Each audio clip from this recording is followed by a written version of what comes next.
Durante años me dediqué a imitar voces de famosos solo por diversión, sin pensar que esa habilidad terminaría salvándole la vida a mi hermana. Todos creían que estaba desperdiciando el tiempo con esas imitaciones, y la verdad, no los culpo. Al final, ¿qué clase de tipo de 28 años se la pasa 6 horas diarias practicando voces de celebridades mientras trabaja en un call center sin futuro? Me llamo Colin y, durante los últimos 7 años, me volví obsesivo con la imitación vocal, pero iba más allá de copiar por encimita. Investigaba a fondo cómo funciona el cuerpo para producir los sonidos, analizaba cada tono, la resonancia y los movimientos mínimos de los músculos que hacen que una voz sea única. Todo empezó como un truco para animar las fiestas en la universidad. Una vez mi roomie casi escupe la cerveza porque hice una imitación tan buena de Morgan Freeman que no lo podía creer. Y de alguna forma, ese talento se fue convirtiendo en un pasatiempo que me absorbía cada fin de semana. Veía entrevistas, películas, me clavaba en cada detalle y practicaba hasta acabar con la garganta destrozada. Hace 2 años mi novia me dejó precisamente por eso. Según ella, prefería imitar a otros que aprender a ser yo mismo. Mis papás siempre me insinuaban que mejor le echara ganas a la carrera y me dejara de obsesiones locas que nunca me iban a pagar la renta ni a llevar a ningún lado serio. Pero yo no podía parar. Algo tenía el proceso de desmenuzar una voz y reconstruirla a mi manera, que era casi como meditar, como si armaras un rompecabezas en el que las piezas fueran la memoria muscular y el control de la respiración. Incluso tenía un cuaderno lleno de apuntes y grabaciones donde analizaba mi avance con distintas celebridades, como si estuviera haciendo un estudio científico. Para 2023, ya podía convencer a cualquiera al teléfono de que era desde Tom Hanks o Samuel Jackson, hasta políticos como Obama o Trump, incluso youtubers y podcasters cuyos patrones de voz tenía súper estudiados. Mi hermana menor, Tessa, siempre pensó que era algo cool cuando éramos niños. Me pedía voces diferentes en el coche o cuando necesitaba animarse, pero ya de grande empezó a decir lo mismo que los demás, que ya era hora de crecer y dedicarme a algo que sí importara. Ella estudiaba premedicina en Stanford y era todo lo que yo no: brillante, enfocada y dedicada. Las cenas familiares se sentían incómodas porque mis papás solo hablaban maravillas de ella y después, con el tono más optimista del mundo, me preguntaban si había pasado algo interesante con mi obsesión. La última vez que vi a Tessa fue en Navidad, hace 6 meses, y acabamos peleando por mis decisiones de vida. Al final me dijo algo que me caló hondo, que me escondía detrás de las voces de otros porque me daba miedo averiguar quién era de verdad, que usar esas imitaciones era solo una manera más de evitar conectar con la gente y de no hacerme responsable de nada. Obviamente me puse a la defensiva, y después de eso casi no volvimos a hablar, solo uno que otro mensaje sin chiste y llamadas algo incómodas donde hacíamos como que no había pasado nada. Mi mamá intentó que volviéramos a llevarnos bien, pero yo me aferré, y Tessa tenía encima la montaña de tareas. Así que así se nos fueron 6 meses sin arreglar nada, hasta que un miércoles en junio, en la tarde, mi mamá me llamó, y desde que escuché su voz, supe que algo grave había pasado. Tenía ese tono de terror que solo sale cuando de verdad algo le pasa a alguien que quieres. Me dijo que Tessa había sido secuestrada en el campus de Stanford, que la levantaron del estacionamiento junto a su dormitorio como a las 8 de la noche, y que la policía encontró su coche con el celular y la bolsa adentro, pero sin señales de violencia, ni ninguna pista clara de a dónde se la llevaron. Lo que siguió fue una verdadera pesadilla: entrevistas con la policía, llamadas con mis papás. Ellos vivían en Sacramento a 3 horas, yo estaba en San José, tratando de organizar todo. La policía sí estaba metida en el asunto por lo delicado que era, y repetían a cada rato que las primeras 24 horas eran cruciales, que cualquier pista sobre si Tessa tenía problemas con alguien, algún acosador o enemigo, era súper importante. Pero Tessa no tenía enemigos. Todo el mundo la quería, siempre metida en la escuela, en el voluntariado, apenas si salía con alguien porque era clavada con la carrera. Cuando los detectives me preguntaron cuándo fue la última vez que hablé con ella, tuve que admitir que solo habían pasado 3 semanas desde el último mensajito sin importancia, y me fui para atrás de la culpa. 6 meses estuvimos distanciados por una pelea absurda, y lo último que habíamos intercambiado fue puro reproche. Mis papás llegaron cerca de la medianoche, y nos quedamos en un hotel junto al campus. Nadie pegó el ojo toda la noche, solo esperando a que sonara el teléfono con noticias de la policía o alguna llamada de rescate que no llegaba. Cuando al fin hubo llamada de rescate, fue 36 horas después de que Tessa desapareció, pero no llegó a nuestros celulares. La recibieron en la línea anónima de la policía y el detective encargado nos mandó llamar directo. Nos pusieron la grabación y sentí como si se me helara la sangre al escuchar la voz distorsionada, exigiendo $200,000 en criptomonedas, con instrucciones exactas de cómo hacer la transferencia, y amenazando que si hablábamos con la ley o rastreábamos la llamada, matarían a Tessa. Según la policía, la voz estaba tan modificada que era imposible saber si era hombre o mujer, la edad o cualquier dato útil, y que ya estaban buscando ayuda del FBI porque todo parecía planeado para que no los pudieran rastrear. Lo que más se me quedó de ese audio era lo ensayada que se escuchaba la voz, como si quien hablaba lo hubiera practicado muchísimo, y algo en el ritmo y la manera de decir las cosas me resultaba increíblemente familiar. Los policías decían que preparáramos el dinero mientras armaban su operativo, esperando atrapar a los secuestradores en la entrega,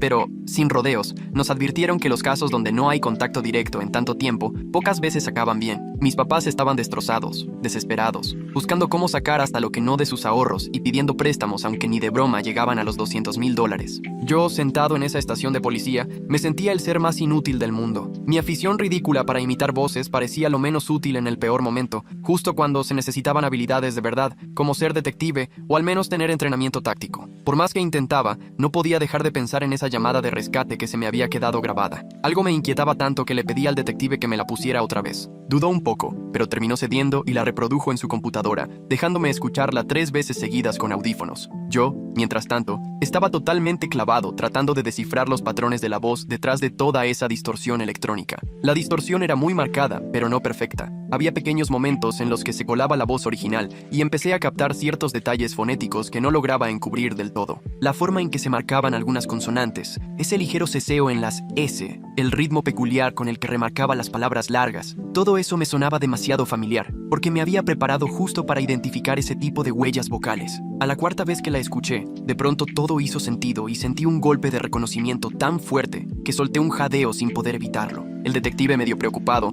me preguntó si estaba bien y le dije que tenía que escuchar la grabación una vez más, que necesitaba estar completamente seguro antes de contarle lo que pensaba, porque sonaba demasiado absurdo. Pero a la quinta vez, ya no tuve dudas. Supe exactamente de quién era esa voz distorsionada. Reconocerla me revolvió el estómago, porque estaba más que seguro tras tantas horas de práctica y estudio. Era la voz de Russell Crowe, o bueno, de alguien que intentaba imitarlo. No llegaba a la perfección, pero sí era bastante creíble. Lo supe porque el año pasado pasé 3 meses perfeccionando justo mi imitación de Russell Crowe. Me chuté decenas de entrevistas y escenas suyas, y ya podía identificar a la perfección los patrones y trucos que le daban su estilo al hablar. Entonces me cayó el 20. El secuestrador no estaba usando la distorsión electrónica como recurso principal. Lo que hacía era imitar una voz famosa, y encima le ponía el efecto para que fuera todavía más difícil de identificar, seguro pensando que así nadie descubriría quién era. Intenté explicarle todo esto al detective, pero me vio como si estuviera desvariando, que si estaba tan mal que ya deliraba. Me preguntó qué pruebas tenía de que era solo una imitación bajo la distorsión, y le conté sobre mi experiencia imitando voces y cómo había aprendido a detectar los gestos musculares y decisiones fonéticas de cada voz. Él, educado pero cortante, dejó claro que ya estaban trabajando con expertos del FBI y que cualquier cosa útil la descubrirían ellos, que mejor dejara todo en manos de los profesionales y me concentrara en estar ahí para mis papás. Pero yo no podía dejarlo así porque estaba seguro de que tenía razón. Alguien estaba imitando a una celebridad para esconder su identidad,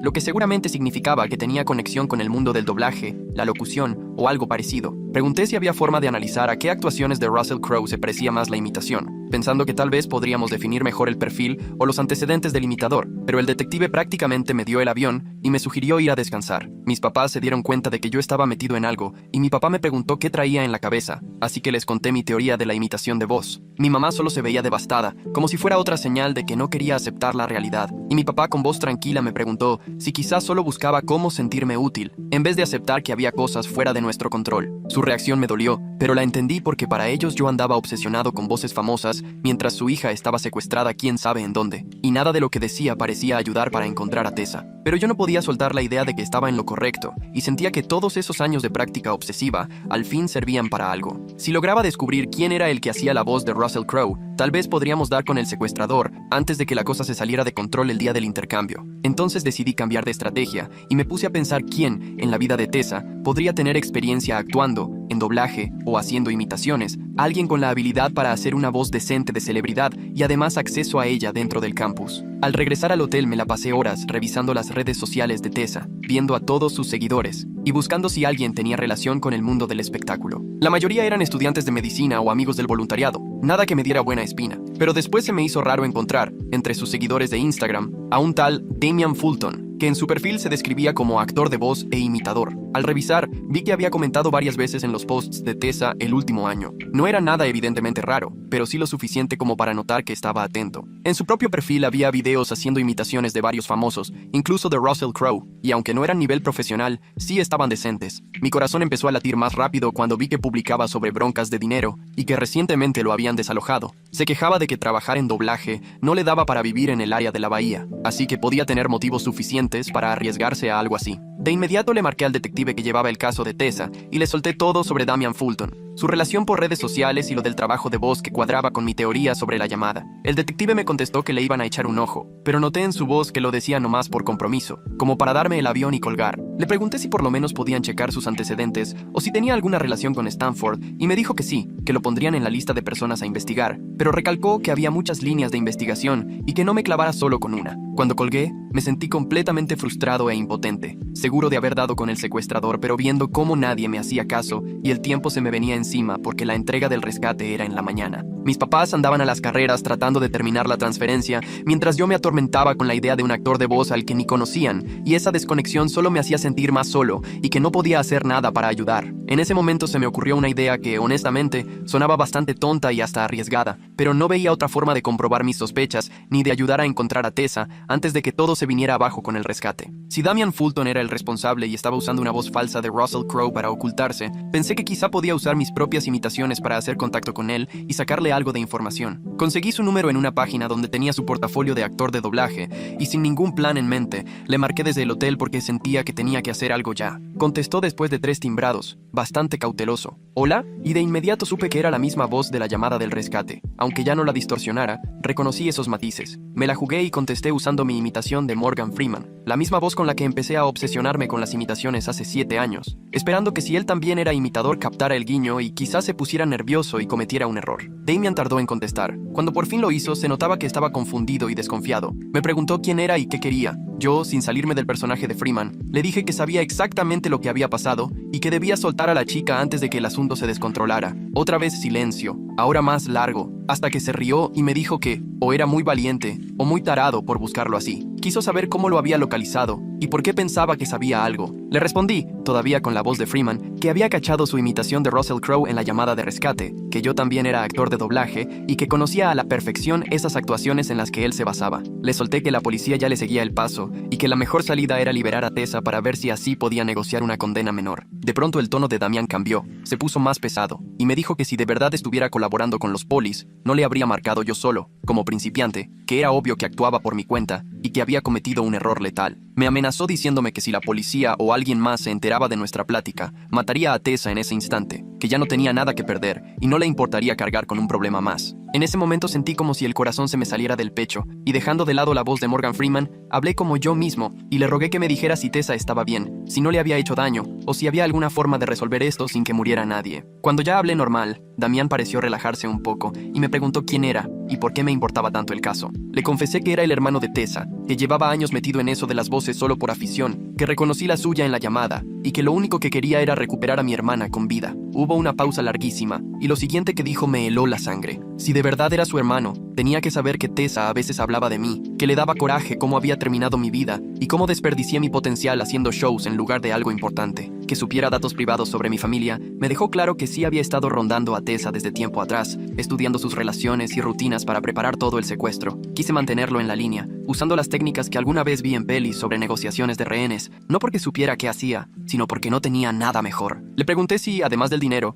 quería otra cosa, que qué lo llevó a eso, intentando apelar un poco a su lado humano, a ver si lograba que entendiera que Tessa era una persona real. Damian terminó confesando que odiaba la idea de que la gente no tomara en serio a los actores de doblaje, que nos vieran como tipos que nada más hacían trucos de fiesta o perdían el tiempo con tonterías, y que, después de 10 años tratando de destacar en lo que amaba, solo tenía ruina y desesperación. Dijo que personas como Tessa podían perseguir grandes sueños gracias al apoyo de su familia y sin broncas de dinero, mientras que otros, como él y como yo, nos teníamos que conformar con mirar desde lejos, y que justo le parecía irónico que el hermano de la víctima le hablara usando esas habilidades que todos piensan que no sirven de nada. En lo que decía, noté una amargura y una frustración que, en el fondo, también eran mías, ese sentimiento de que la gente nunca entiende lo que nos apasiona ni le da el valor que merece. Me cayó el 20 de que, para Damian, yo era algo así como su alma gemela, otro artista menospreciado por un mundo que no nos comprende. Esa conexión me dio una idea, así que empecé a hablarle de colega a colega, aceptando que, sí, cuesta que nos valoren, que yo había perdido amistades y oportunidades por culpa de este vicio que la mayoría ve infantil. Le dije también que secuestrar a alguien no iba a demostrarle a nadie nuestro valor, al contrario, solo iba a reforzar lo que ya pensaban de nosotros, que estamos locos y no sabemos vivir en la realidad. Damian me escuchó todo el tiempo y cuando terminé, me pidió que hiciera más imitaciones, que quería ver si era tan bueno como presumía. Así que me puse ahí, en el cuarto del hotel a las 2 de la mañana, cambiando de voz una y otra vez para el tipo que tenía secuestrada a mi hermana y podía matarla si decía algo mal. Hice a Tom Hanks, Christopher Walken, Michael Caine, mi Obama, luego Trump, y hasta algunos youtubers y conductores de podcast que la mayoría ni conocería, pero un imitador, sí. Después de cada imitación, Damián me criticaba, me decía en qué fallaba o en qué debería mejorar, y era raro, porque aunque conversábamos como amantes del mismo oficio, por debajo de todo seguía la terrorífica idea de que Tessa seguía en peligro, que cada minuto invirtiendo en esa charla era otro minuto de riesgo para ella, y yo necesitaba convertir ese vínculo en algo útil, en información real. Tomé un riesgo y le pedí a Damián que me dejara escuchar, aunque fuera un segundo, la voz de Tessa, solo para saber que seguía viva y bien, asegurándole que no iba a intentar rastrear la llamada ni avisar a nadie, solo quería la tranquilidad de escucharla. Se quedó callado un buen rato, y la verdad pensé que iba a decir que no,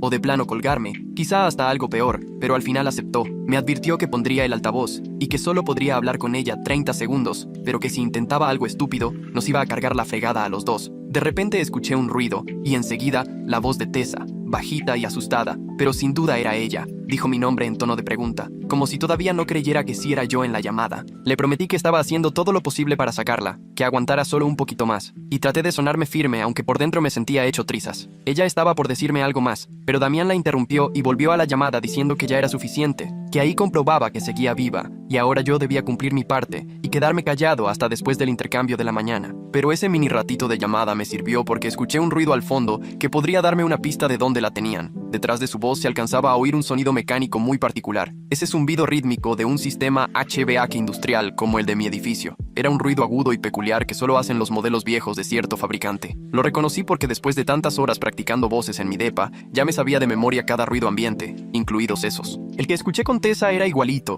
pero con un tono ligeramente distinto, lo que me hizo pensar que sería el mismo modelo, solo que instalado en otro lugar. Así que si averiguaba dónde más habían puesto esos sistemas por el área de la bahía, tal vez podía saber dónde estaba ella. Le dije a Damien que sí, que iba a hacerle caso y quedarme callado, pero que necesitaba un paro más. Me ayudara con una imitación de Russell Crowe porque yo no podía sacar chido el acento de Master and Commander. Era un volado pedirle su imitación más famosa así, directo, pero aposté a su ego de actor de voz, a sus ganas de presumir y demostrar que la neta, él era mejor que yo en esa chamba. Damien dudó tantito, pero luego me dijo, está bien, que sí me pasaba unos tips, aunque advirtiéndome que nada de grabar ni de andar con trucos. Y pues ahí va, se aventó su Russell Crowe, y yo puse toda la atención, no solo a cómo hablaba, sino a cómo sonaba el cuarto, si rebotaba la voz, si había ruidos de fondo que me dieran alguna pista del lugar. La acústica delataba que era un espacio chiquito de superficies duras, seguro de concreto o azulejo, y estaba ese ruido del HVAC de nuevo, junto con otro sonido rítmico más lejano, como máquina industrial trabajando. Cuando terminamos, colgamos y me clavé otras 3 horas buscando información sobre ese tipo de HVAC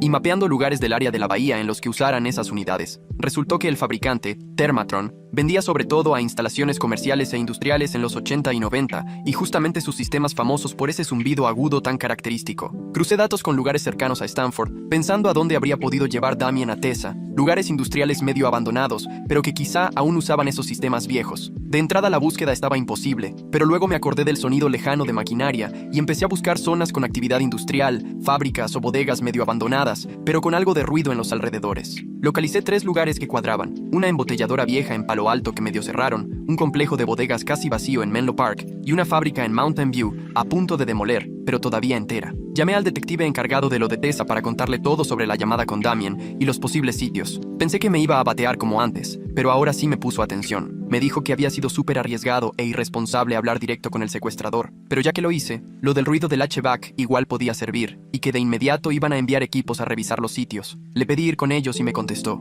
por supuesto que no, que ya había causado suficiente bronca tal vez asustando al secuestrador, y que ni me acercara a la operación. Así que regresé al cuarto del hotel donde por fin mis papás estaban roncando del cansancio, y me la pasé esperando, checando el celular cada 2 minutos y repasando la plática con Damien, preguntándome si realmente ayudé o solo arruiné todo. A las 6 de la mañana sonó el teléfono. El detective me avisó que ya habían encontrado a Tessa en la fábrica de Mountain View. Estaba viva, la llevaban al hospital, y aunque sí venía golpeada y deshidratada, en general estaba bien. Damien trató de huir cuando entró el equipo táctico, pero lo detuvieron rápido sin necesidad de disparos, y quedó bajo custodia enfrentando varios cargos graves: secuestro, extorsión y privación ilegal de la libertad. El detective me dijo que lo del ruido del HVAC había sido clave para hallarla a tiempo, que si no hubiera hablado, quizá ni la encontraban antes del intercambio y quién sabe qué hubiera pasado. También me me advirtió que fui muy imprudente y que tuve suerte, que jamás intentara algo así de nuevo, aunque en el fondo le noté algo de respeto a regañadientes, como sabiendo por qué lo hice. Cuando mis papás me oyeron hablar, mi mamá rompió a llorar de alivio en cuanto le dije que Tessa ya estaba a salvo, y nos fuimos corriendo al hospital donde la revisaron y atendieron por deshidratación y algunas lesiones menores. Tessa estaba mucho mejor de lo que pensábamos después de todo lo que le pasó. Damien la tuvo en ese lugar abandonado prácticamente sin comer ni tomar agua, pero fuera del susto y lo del secuestro inicial, físicamente no la maltrató más. Cuando al fin pude verla en el hospital, se veía chiquita y agotada, pero en cuanto entré y me vio, sus ojos brillaron y dijo mi nombre de una forma que me hizo llorar ahí mismo, sin poder aguantarme. Le pedí disculpas por la pelea de Navidad y le reconocí que tenía razón al decir que me refugiaba en las imitaciones en vez de enfrentar la vida real, pero me interrumpió y me dijo, en realidad, ahí estabas equivocado. Resulta que el detective ya le había explicado cómo logré identificar al secuestrador por su voz y que todos esos años de obsesionarme con las imitaciones me dieron justo el conocimiento que hacía falta para encontrarla. Me dijo que tal vez esa habilidad no era para nada inútil, que literalmente le había salvado la vida cuando nada más había funcionado. Los dos terminamos llorando y abrazándonos, y sentí cómo se me quitaba un peso enorme de encima, como si por fin pudiera dejar atrás la culpa de nuestra pelea y el miedo de haberla perdido. La historia se volvió noticia nacional la semana siguiente, sobre todo por lo extraño que resultó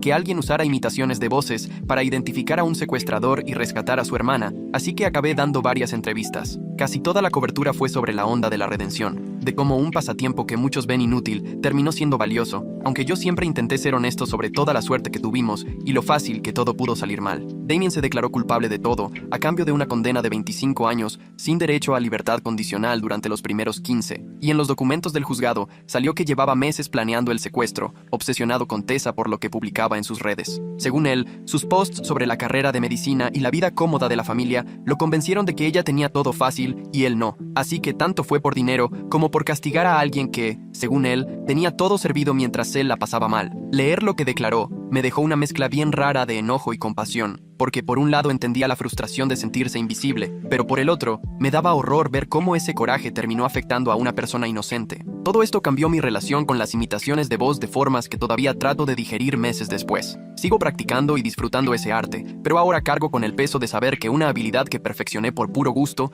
fue clave en un momento de vida o muerte y quién quita y un día vuelva a ser útil. Varios me han preguntado si ahora quisiera dedicarme al doblaje o la actuación de voz, aprovechando que tengo esta historia cañona que contar, pero la verdad no sé si quiero irme por ahí. Siempre lo hice por satisfacción personal y porque me encantaba dominar algo difícil, así que si lo convierto en trabajo, tal vez mate esa motivación tan auténtica. Lo que sí tengo bien claro es que nunca más me voy a sentir avergonzado o a la defensiva cuando se burlen de que mi pasatiempo es infantil o inútil, porque si algo tengo, es la prueba de que hasta lo que parece inútil puede servir de formas inimaginables. Ahora Tessa y yo hablamos mucho más seguido que antes del secuestro, y ya regresó a Stanford para terminar la carrera, aunque ahora con un montón de medidas de seguridad. A veces hasta me dice de broma que ya debería poner en mi CV que sé negociar con secuestradores, y aunque lo diga jugando, tiene razón en eso de que lo que nos apasiona nos termina transformando de maneras que uno no se espera. Mis papás también cambiaron de chip respecto a mi afición. Pasaron de echarme carrilla de buena onda a presumir frente a todo el mundo cómo las voces de su hijo le salvaron la vida a su hija. La neta, sí me da algo de penita escucharlos en reuniones y cenas, pero entiendo que es su manera de lidiar con el susto de casi perder a Tessa, dándole un sentido diferente a lo que pasó. Por momentos me ha abrumado un poco la atención, con gente que ni conozco acercándose a contarme historias de talentos menospreciados que terminaron siendo súper útiles, o preguntándome si les puedo enseñar a imitar voces, como si fuera un superpoder que cualquiera agarra nomás de intentarlo. Yo siempre les explico que me tomó 7 años de práctica diaria lograr distinguir voces, incluso con distorsión y toda la cosa, que no hay atajos para afinar el oído a los detalles de la voz, pero la mayoría prefiere creer en soluciones mágicas o talento instantáneo en vez de aceptar que eso se construye poco a poco. Lo más inesperado fue que otros actores de voz y personas que también imitan empezaron a buscarme para compartirme cómo ellos tampoco han sido valorados, y salió una comunidad que ni sabía que existía, donde se toma el arte de verdad en serio. De ahí me animé a asistir a talleres y a convivir con gente que lleva años en el doblaje, aprendiendo métodos y técnicas que jamás habría agarrado practicando solo en mi cuarto. Todo eso me abrió el panorama de lo que puede ser el trabajo de voz, más allá de solo hacer imitaciones chistosas en fiestas, y descubrí cosas como la narración de audiolibros o crear voces originales, algo que ni me había imaginado. Está curioso porque, en parte, Damien tenía razón sobre lo poco que se valora a los actores de voz, y cómo a veces ni nos pelan, pero mientras él usó eso para dañar, yo encontré una comunidad con la que compartir mi pasión y entender lo que cuesta dedicarse de verdad. A veces pienso en ese contraste, cómo dos personas con el mismo tipo de habilidades y frustraciones pueden acabar tomando caminos tan distintos, y sinceramente agradezco que mi obsesión terminara en algo positivo y no en destrucción. Si llegaste hasta aquí, eres de los que sí son fans de verdad. Échame la mano con un like y suscríbete para que no te pierdas lo que venga luego.